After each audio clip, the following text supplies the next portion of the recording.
Alright, so we're back at it today. Gonna do a little descaling and then some sandblasting.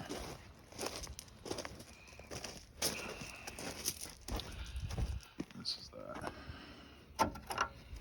hanger that I took off. It was rotted off all along this side here and over here. Let me show you what I got here.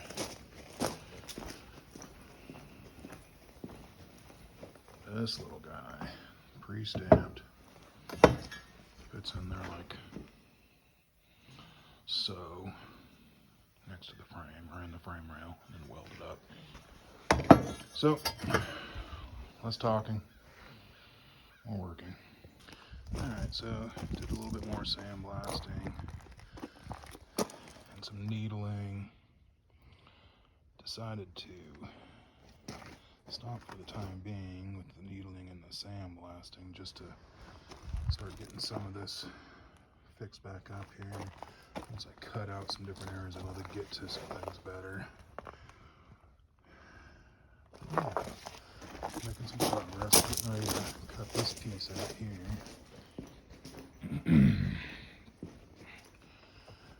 This little guy, it'll actually sit in like that on that frame, the top piece there. This is some steel a buddy of mine gave me a long time ago, and it's just been sitting around in the garage, and hey, guess what? I have that piece of steel now. Alright, back at it. Alright, so I got my little patch panel cut out here for this guy. Got her up on jack stands just to give myself a little more room. Funny thing there's a bunch of different size lug nuts on this thing, but whatever. Safety, yeah. Alright, heading back at it. Alright, so welded in. It's not the best looking welds, but that's okay. I own a grinder. But it's not bad for a little 110 set on D4.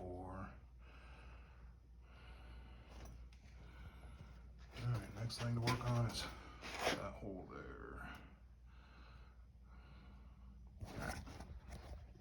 Alright, got my hole. Got a little more cleanup on the inside there, but next thing, cut out a pattern and the metal. Alright, so skipped the cardboard section of it, getting this thing ready. Got her in there pretty good. Next thing to do is tack it in and then weld her up.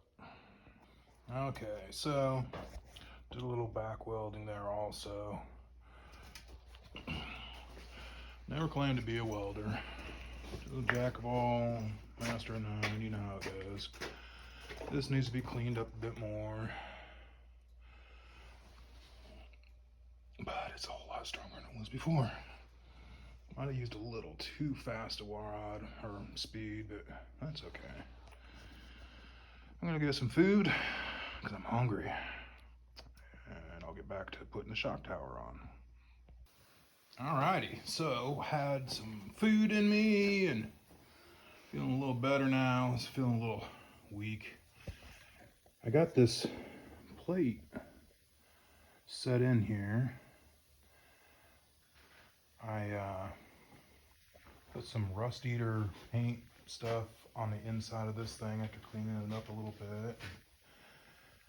It's almost in there good. I think I'm gonna tack it in. See what we got going here. And then after done with that, clean all this, clean these guys up best I can. I'm not gonna worry too much about it, other than, you know, I wanna make it smooth. But if you see it, you see it. If not, too bad. But yeah, so do a little tacky tack in a couple places and then beat it with a hammer. Tack it in, get it as tight as possible. This part is really cool. It was under $100, I think, with shipping and everything. And it's already pre-cut. I didn't have to do anything other than beat it in with a hammer. You know, you can see that tab's kind of bent over a little bit there. I'll beat it harder into submission with a ball peen once I get things tacked in, but yeah. So, again, less talk, more work. Alrighty, so here we are. It's about 5:30 in the evening. Been out here since 10. I'm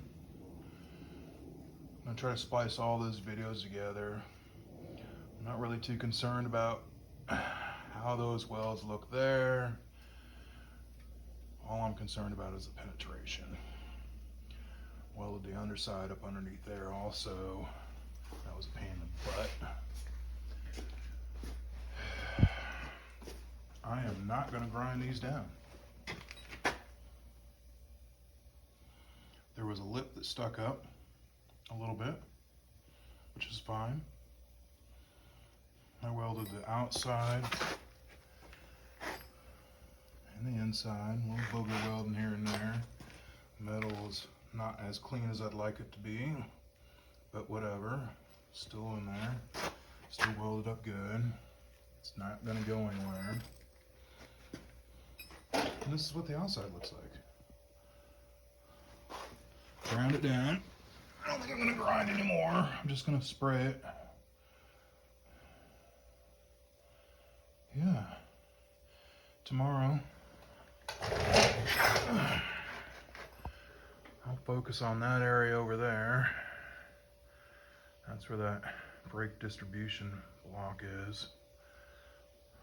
I'll unhook that guy there. That way I can move it out of the way without breaking anything. And I'll probably finish that up there too. And then the next step will be to undercut this whole thing. I'm been told, no, I've been watching some videos, that I really shouldn't use the rubberized stuff because the rubberized stuff holds moisture in. So I'm gonna see, I know Eastwood has some stuff you can paint on, and no, I don't know them or anything, but just what I've heard. But yeah. That guy's next. Then this guy. I'm really pleased with the way this turned out. This thing came from, rust something or other. Hang on a sec. I'll figure it out. But yeah, totally hooked me up. Trying to see if I've got that thing down here. The box it came in. Oh, it's over here. That's right. Shit is just spread everywhere. This is the company. They make a bunch of stuff for Jeeps and Toyotas and I think I saw some Chevys on there too. But yeah, anything for rust mitigation that's pretty common on these frames. Anyhow, you guys have a great day. Love you, bye. I lied. Here's another video. Oh, that'll be all in the same one.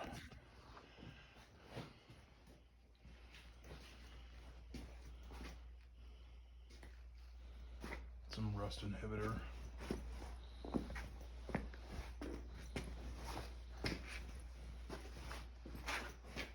From O'Reilly's.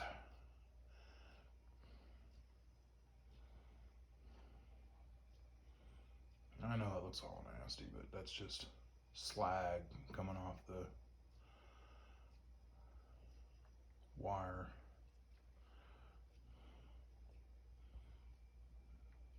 Uh-oh. Landon's gonna be mad. He's got some more cleanup to do. Got a little over spray.